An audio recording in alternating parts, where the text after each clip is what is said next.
વલસાડના ધરમપુરમાં ગ્રામજનોમાં એક રોષનો માહોલ જોવા મળી રહ્યો છે। વલસાડના ધરમપુરમાં પાણી પુરવઠા કચેરી ખાતે ઘેરાવ કરવામાં આવ્યો। કપરાડા ધરમપુરના ગામ લોકોમાં વળતર મુદ્દે રોષ છે।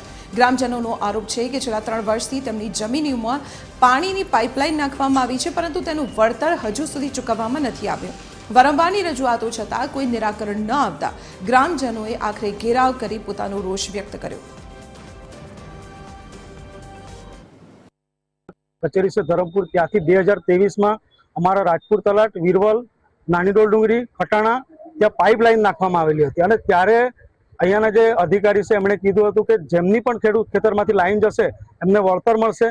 ए लोकोए तात्कालिक फॉर्म भराव्या अने 2023 नी वात होय अने अत्यारे 2026 पूरुं थवानुं त्यां सुधी अधिकारीओने पेटनुं पाणी पण हालतुं न हतुं। सर्वे नंबर वाळा मेप मुजब जे प्रोमोल्गेशनना लीधे આપણે જ્યાંથી પાઇપલાઇન નાખી છે એ રૂટમાં અમુક ખેડૂતોના સર્વે નંબર નથી બતાવતા। હવે પ્રમોલ્ગેશનના લીધે જે ભૂલ થઈ છે એનું નિરાકરણ આવ્યાથી અમે એ મંજૂરી માટે મોકલી શકીએ।